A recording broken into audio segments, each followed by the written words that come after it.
নিজের চোখের পানি নিজেই মুছেছি, লিখেছেন দেবশ্রী। টলিউডের লেডি সুপারস্টার শুভশ্রী গাঙ্গুলী দুর্দান্ত ফর্মে আছেন। একের পর এক সিনেমায় অভিনয় করে যাচ্ছেন। একসময়ে অভিনেতা দেবের সঙ্গে জড়িয়ে নানা গুঞ্জন রটে। বর্তমান সেই প্রেম রূপ বন্ধু রূপে ফিরে নতুন পথে পথ চলা শুরু করেছেন তিনি। আরও একসঙ্গে জুটি হয়ে ফিরেছেন পর্দায়।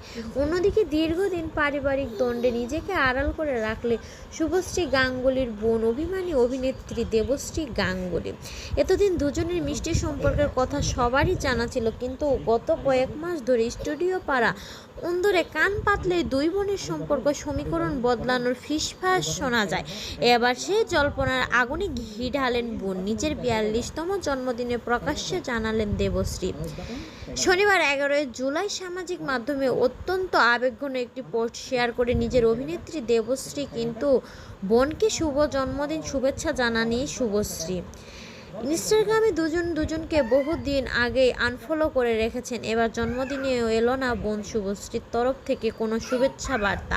নিজের 42 বছরে পা দিয়ে জীবনের ফেলে আসা দিনগুলো, লড়াই ও একাকিত্ব নিয়ে সামাজিক মাধ্যমে ফেসবুকে দীর্ঘ ও মন ছুঁড়ে যাওয়া পোস্ট দেবশ্রী লিখেছেন, আজ যখন জীবনের অধ্যায়গুলোর দিকে ফিরে তাকাই তখন শুধু সংগ্রামগুলো দেখি না, দেখি সেই বিপুল শক্তি যা এগুলোকে জয় করতে লেগেছিল।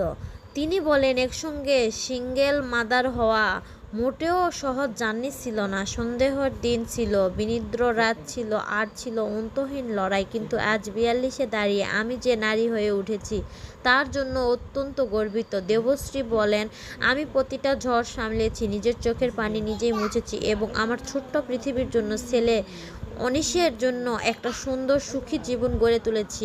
আজ আমি উদযাপন করছি আমার ঘুরে দাঁড়ানোর ক্ষমতা, আমার হাসি আর আমার উপার্জিত শক্তিকে। দেবশ্রীর এই পোস্টটিতে ওর কাছে মানুষ ও অনুরাগীরা শুভেচ্ছা বন্যা বনিয়ে দিলেও ঢলিউডের প্রথম সারির অভিনেত্রী তথা দেবশ্রী নিজের বোন শুভশ্রীর তরফ থেকে কোনো লাইক, কমেন্ট বা শুভেচ্ছার পোস্ট দেখা যায়নি। আরও এতেই দুই বোনের মধ্যে তৈরি হওয়া দ্বন্দ্বের তত্ত্বটি আরও জেনারেল রূপ নিয়েছে। দুই বোনের সম্পর্কে কোনো বিষয়ে চির ধরেছে।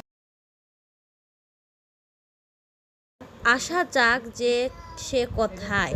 ঘনিষ্ঠ মহল ও টলিউড পাড়ার সূত্র অনুযায়ী দুই বোনের মধ্যে এ দূরত্ব হঠাৎ করে একদিনে তৈরি হয়নি। এর নেপথ্য মূলত তিনটি কারণে উঠে এসেছে। একটি, দেবশ্রীর ইন্ডাস্ট্রিতে সবাই শুভশ্রীর বোন হিসেবে চিনলেও গত কয়েক বছর ধরে সেই ছবিটা বদলে গেছে। বেশ কিছু সিরিয়াল ও সিনেমায় অভিনয় করে নজর কেড়েছেন দেবশ্রী। ঘনিষ্ঠ মহলের একাংশের দাবি, সন্তানদের লালন পালন বা সন্তানদের বিষয় কেন্দ্র করে দুই বোনের মধ্যে বেশ কিছু বৈষয়িক ও মানসিক মতানৈক্য তৈরি হয়, যা ধীরে ধীরে সম্পর্কের পাঁচিল তুলেছে। অনেকের মতে বোন দেবশ্রীর রাজনৈতিক অবস্থানে এই দূরত্বের অন্যতম প্রধান কারণ। কয়েক বছর আগে নরেন্দ্র মোদীর ভক্ত দেবশ্রী আনুষ্ঠানিকভাবে বিজেপিতে যোগদান করেছিল। রাজ্য বড় কোনো রাজনৈতিক পালাবদলের অনেক আগে থেকেই তিনি গেরুয়া শিবিরের সক্রিয় সদস্য। অন্যদিকে শুভশ্রীর স্বামী রাজ চক্রবর্তী তৃণমূল কংগ্রেসের তারকা বিধায়ক ছিলেন। ফলে দুই ভিন্ন রাজনৈতিক মেরুর অবস্থানই হয়তো পারিবারিক সম্পর্কে চির ধরিয়েছে।